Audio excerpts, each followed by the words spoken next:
নির্দলীয় নিরপেক্ষ সরকারের অধীনে জাতীয় সংসদের নির্বাচন। গুম খুনের শিকার হয়েছে সবচেয়ে বেশি বিএনপি। একটা পরিসমাপ্তির জন্যই আমরা কথা বলেছি, কাজ করেছি। দেশের সবচেয়ে জনপ্রিয় রাজনৈতিক দল হিসাবে অবশ্যই বিএনপির রাষ্ট্র পরিচালনার দায়িত্ব পাওয়ার সম্ভাবনা আছে, উজ্জ্বল সম্ভাবনা আছে। কিন্তু সেই কারণে আমরা নির্বাচন চাই নাই। আমরা দীর্ঘ 16 বছর ধরে আমরা স্বৈরাচারী সরকার, যেটা পরবর্তীতে ফ্যাসিবাদী সরকারে পরিণত হয়েছিল, সেই সরকারের পতন চেয়েছি, দেশে গণতন্ত্র পুনঃপ্রতিষ্ঠা চেয়েছি। আমরা যে এক দফা দাবির আন্দোলন করছিলাম সেটা ছিল ফ্যাসিস্ট সরকারের পতন এবং নির্দলীয় নিরপেক্ষ সরকারের অধীনে জাতীয় সংসদের নির্বাচন। 2024 সালের জুলাই আগস্টের গণঅভ্যুত্থানের মাধ্যমে আমরা ফ্যাসিস্ট সরকারকে বিদায় করতে পেরেছি, কিন্তু দেশে গণতন্ত্র পুনঃপ্রতিষ্ঠা হয় নাই। গণতন্ত্র পুনঃপ্রতিষ্ঠা শুধুই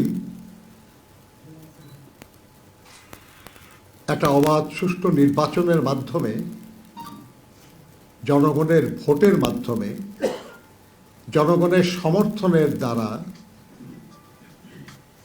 পুনঃপ্রতিষ্ঠা হতে পারে। সেই কারণেই আমরা বারবার নির্বাচনের কথা বলেছি। বিএনপির ইতিহাস তো এটাই। আমরা একদলীয় বাকশাল শাসনের অবসান করে বহুদলীয় গণতন্ত্র ফিরে পেয়েছি বিএনপির প্রতিষ্ঠাতা শহীদ রাষ্ট্রপতি জিয়া রহমানের হাত ধরে। এরপরে এরশাদের সামরিক স্বৈর শাসন, সেটার বিরুদ্ধে অবিরাম লড়াই করে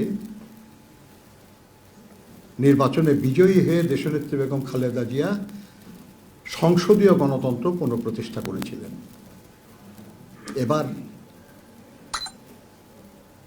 এই যে স্বৈরাচারী সরকার, যেটা ফ্যাসিবাদী সরকার, তার বিরুদ্ধে যে দীর্ঘস্থায়ী আন্দোলন, সেই আন্দোলনে গুম খুনের শিকার হয়েছে সবচেয়ে বেশি বিএনপি, সবচেয়ে বেশি নিপীড়িত হয়েছে বিএনপি, সবচেয়ে বেশি মিথ্যা এবং গায়েবী মামলার শিকার হয়েছে বিএনপি এবং তার অঙ্গদলের নেতাকর্মীরা।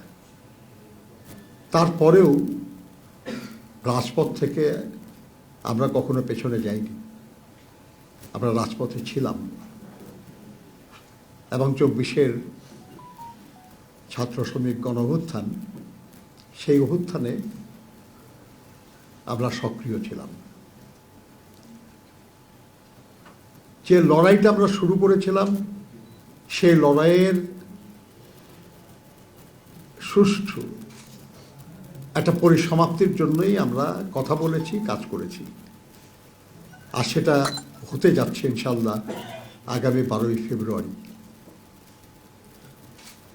এই নির্বাচন আমাদের আন্দোলনের ফসল, দীর্ঘস্থায়ী আন্দোলনের ফসল।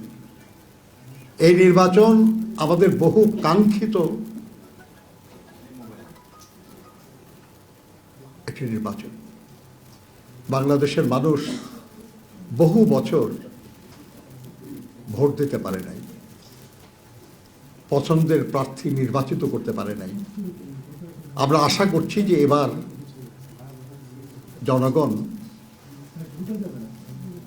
ভোটের মাধ্যমে তাদের পছন্দনীয় প্রার্থীদের নির্বাচিত করতে পারবে এবং তাদের পছন্দনীয় একটা সরকার পাবে, যে সরকার তাদের কল্যাণের জন্য কাজ করবে।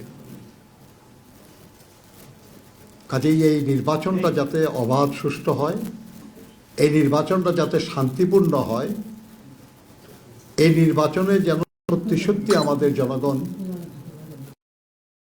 মত প্রকাশ করতে পারেন, সেই লক্ষ্যেই আমাদের কাজ।